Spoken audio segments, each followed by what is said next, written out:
अस्सलाम वालेकुम, welcome back to my channel. I hope आप सब खैरियत से होंगे और अल्हम्दुलिल्लाह अल्लाह के फजल करम से मैं भी खैरियत से हूँ। और अल्लाह ताला से दुआ है कि अल्लाह ताला हम सबको अपने हिफ्ज़ व ईमान में रखे, आमीन सुम्मा आमीन। तो चलें आज का ब्लॉग स्टार्ट करते हैं। और आप सबको मेरी तरफ़ से रमज़ान का पहला जुमा बहुत बहुत मुबारक हो। और यह मैं सहरी के लिए पालक चिकन का सालन बना रही थी, क्योंकि ज़ाहिर है सहरी के टाइम इतना वक्त नहीं होता कि आप उस वक्त बनाओ। और मैं हमेशा से ऐसे ही करती हूँ, जैसे ही अपनी अफ्तारी वगैरह से फ़ारिग होती हूँ और अपने काम शाम करने के बाद फिर मैं जो सहरी के लिए सालन बनाना होता है वो मैं बना लेती हूँ। तो यहाँ जी सहरी का टाइम स्टार्ट हो चुका था और यहाँ सबसे पहले मैंने स्टार्ट लिया अपने पानी के गिलास से, जो कि मैं हमेशा गर्म करके ही पीती हूँ। और यहाँ मैंने पानी को 1-1.5 मिनट के लिए माइक्रोवेव किया। और जो मेरा पहला पानी का गिलास होता है वो थोड़ा सा गर्म ही होता है और बाकी रेगुलर ही मैं पी लेती हूँ और कभी थोड़ा सा वार्म कर लेती हूँ। बाकी बहुत ही कम, मैं चाहे गर्मियाँ भी हो तो ठंडा पानी कम यूज़ करती हूँ। तो यहाँ जी मैंने सालन गर्म होने के लिए रख दिया था और फिर बाद में मैंने कहा कि चले साथ में रोटियां भी बना लेती हूँ। और यहाँ मैंने हस्बैंड के लिए रोटियां बनाना स्टार्ट कर दी थी।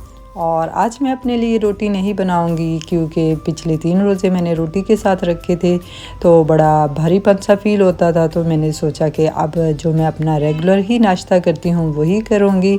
तो यहाँ जी रोटी तैयार हो चुकी थी और मैं इस पर अब देसी घी लगा रही थी, क्योंकि सब्ज़ी का सालन था तो सब्ज़ी के सालन के साथ देसी घी बहुत अच्छा लगता है। तो यहाँ जी मैंने देसी घी लगा लिया था और मेरी रोटियां तैयार थी और अब मैं अपने लिए बनाने लगी थी। ये वही वेजिटेबल्स हैं जो मैंने रमज़ान प्रिपरेशन के लिए सेव की थी। तो यहाँ जी मैंने इसको 1 टेबलस्पून देसी घी में डालकर सौते किया। और ये जो वेजिटेबल्स होती हैं फ्रीज़ हुई हुई बहुत जल्दी ये मैश हो जाती हैं। तो यहाँ मैंने 2 एग लिए थे, इनमें नमक मिर्च हल्दी डालकर अच्छे से बीट किया और उसके ऊपर डालकर इसको तकरीबन मैंने 5 मिनट के लिए मैंने इसको कवर करके रख दिया था। और फिर ये अपनी स्टीम में ही तैयार हो जाएगा।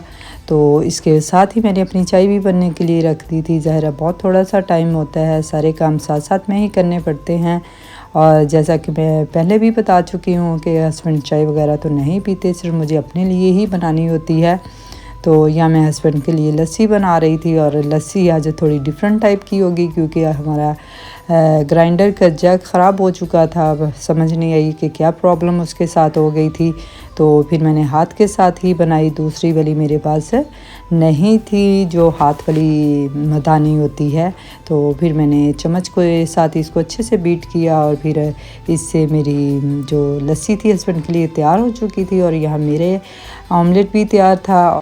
और अब सहरी की जो भी चीज़ें तैयार हो चुकी थी मैंने सारी चीज़ें टेबल पर लगाना स्टार्ट कर दी थी। और यहाँ सालन भी गर्म हो चुका था और मैंने थोड़ा सा देसी घी भी इसमें डाला, क्योंकि पालक में बहुत ही मज़े का देसी घी का एक टेस्ट आता है। तो यहाँ ये भी गर्म हो चुका था, इसको भी मैं टेबल पर रख दूँगी। और फिर यहाँ तकरीबन मेरी सारी सहरी तैयार हो चुकी थी और हस्बैंड को मैंने उठा दिया था और वो वॉशरूम में गए थे, मुंह हाथ धोया और फिर मैंने तो अपना स्टार्ट कर दिया था, क्योंकि टाइम ज़ाहिर थोड़ा होता है। तो ज़ाहिर मुझे चाय भी साथ में पीनी थी। तो यह मैंने अपना सहरी स्टार्ट कर दी थी। और यह मैं ये बताना चाहूँगी कि रमज़ान में मेरे बहुत ही कम व्लॉग्स आएंगे, क्योंकि एक तो माशाल्लाह से बरकतों और रहमतों वाला महीना है और कोशिश यही होती है कि इसमें जितनी इबादत की जाएं तो वो कम हैं। और दूसरा ये है कि ज़ाहिर है कि थोड़ा सा टाइम होता है तो इसमें हर चीज़ को कवर करना काफ़ी मुश्किल होता है। और ज़ाहिर मैंने पहले भी बताया कि अकेली होती हूँ तो ये सारी चीज़ें मैनेज करना थोड़ा मुश्किल लगता है। और आज इलाका भी माशाल्लाह से आ जाएगी, तो आज उसके साथ हमारी अफ्तारी होगी। तो इसलिए मैंने ये ब्लॉग रखा है कि सहरी तो चलो मैं थोड़ा कवर कर ही लूँगी, और जब अफ्तारी का टाइम होगा तो इलाका मेरे पास होगी तो काफ़ी इजी हो जाएगा मेरे लिए सारा बनाना और मैनेज करना। तो ज़ाहिर है वो भी मेरी काफ़ी हेल्प करती है। तो यहाँ जी मेरा किचन भी तैयार हो चुका था और बर्तन वगैरह भी धुल चुके थे। तो फिर मैंने अपनी नमाज़ वगैरह अदा की, क्योंकि आज जुमा था तो थोड़ा जल्दी ही उठना था। तो इसलिए मैंने सोचा कि थोड़ा टाइम से ही लेटा जाए तो ज़्यादा अच्छा है। तो यहाँ जी किचन साफ़ हो चुका था और यहाँ हम सोकर उठ चुके थे और मैंने कहा कि सबसे पहले शावर लिया जाए और इसके बाद ही मैं नमाज़ वगैरह अदा करूँगी। तो यहाँ जी मैंने अपने कपड़े आयरन वगैरह कर लिए थे और फिर मैंने शावर वगैरह लिया।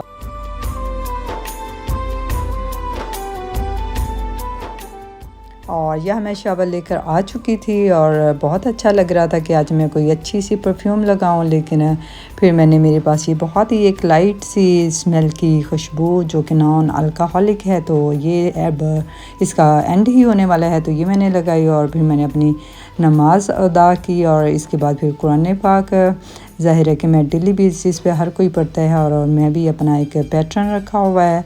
तो पिछले साल मैंने 2 पारे डेली बेसिस पर रखे हुए थे और बल्कि मेरा ये मिशन था कि मैं 2 कुरान पाक कंप्लीट करूं और कभी 2 से ज़्यादा भी पढ़ लेती थी। और इस दफ़ा मैंने यही डिसाइड किया कि मैं रोज़ाना का एक ही पारा पढ़ा करूँगी, क्योंकि मैं थोड़ा तजवीद के साथ पढ़ती हूँ और थोड़ा सा तर्जमा भी ज़हन में रख के पढ़ती हूँ। तो इसलिए मेरी कोशिश ये है कि ज़्यादा अच्छे से और बल्कि उसको समझ के पढ़ा जाए तो ज़्यादा बेहतर है। तो यहाँ मेरी जेठानी के नवासे वगैरह आ चुके थे, आज इनकी बर्थडे थी, तो ये काफ़ी एक्साइटेड थे। और यहाँ वो मुझे अपने पहले तो हम लोगों ने इनको विश किया और फिर उसने अपने फ़ोन दिखाया जो उसकी मामा ने उसको गिफ्ट किया था। तो यहाँ काफ़ी हम लोग उसको तंग वगैरह कर रहे थे और यहाँ इलाइका भी आ चुकी थी और ये बहुत खुश होते हैं इलाइका अपनी खाला से मिलकर। तो यहाँ जी काफ़ी टाइम हम लोग गपशप लगाते रहे और फिर बस असर की नमाज़ इसके बाद पढ़ी थी और अब अफ्तारी का टाइम होने वाला था और हम लोगों ने कहा कि थोड़ा टाइम से ही स्टार्ट किया जाए तो ज़्यादा बेटर है। और यहाँ सिर्फ 1 घंटे का टाइम रह गया था अफ्तारी में और ये हम लोगों ने चैलेंज किया कि जल्दी से इसको 1 घंटे के अंदर ही कवर करते हैं।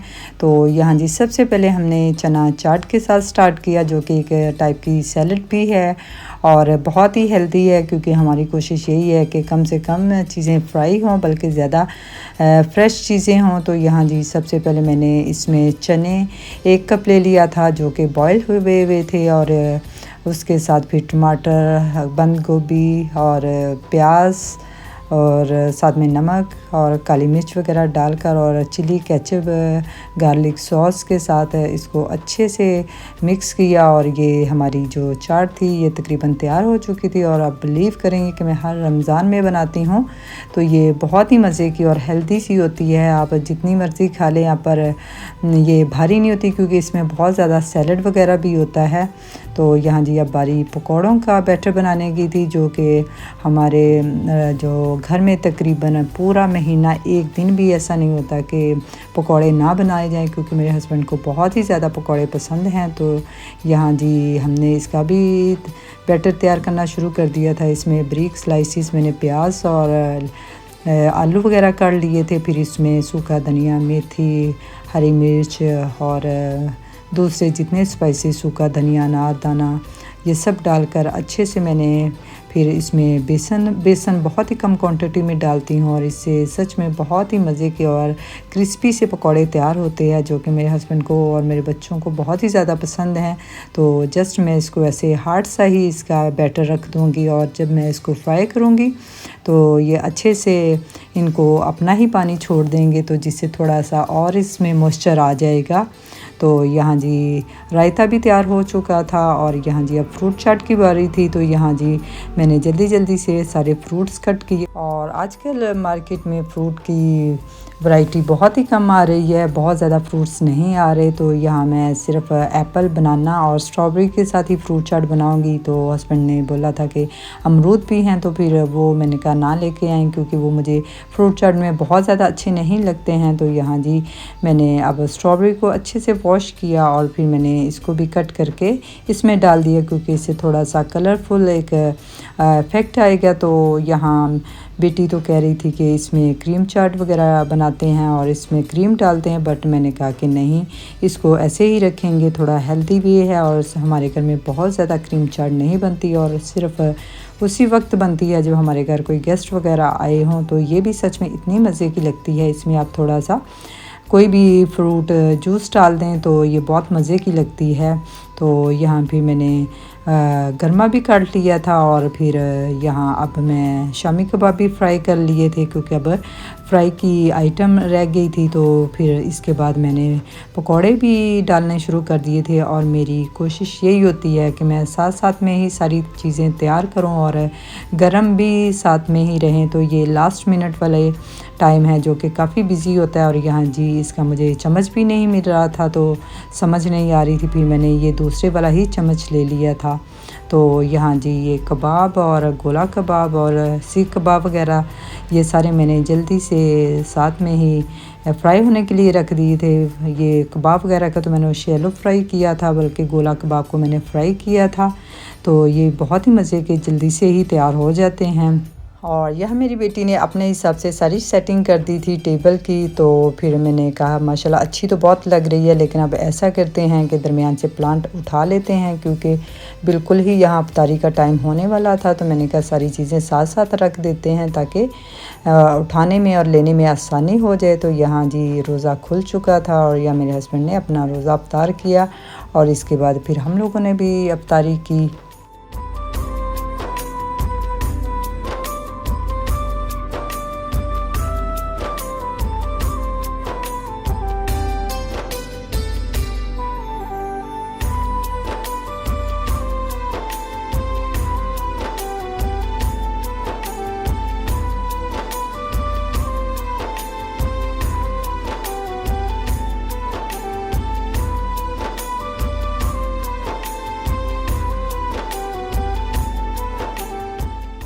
और यहाँ तकरीबन सबने इफ्तारी कर ली थी और मैंने नमाज़ वगैरह भी अदा कर ली थी। और अब सारा सामान उठाकर किचन में रखा और जो चीज़ें फ्रिज में रखने वाली थी वो फ्रिज में रखी और जो बर्तन धोने वाले थे वो मैंने पीछे रख दिए और बल्कि मैंने साथ में ही वॉश कर लिए थे।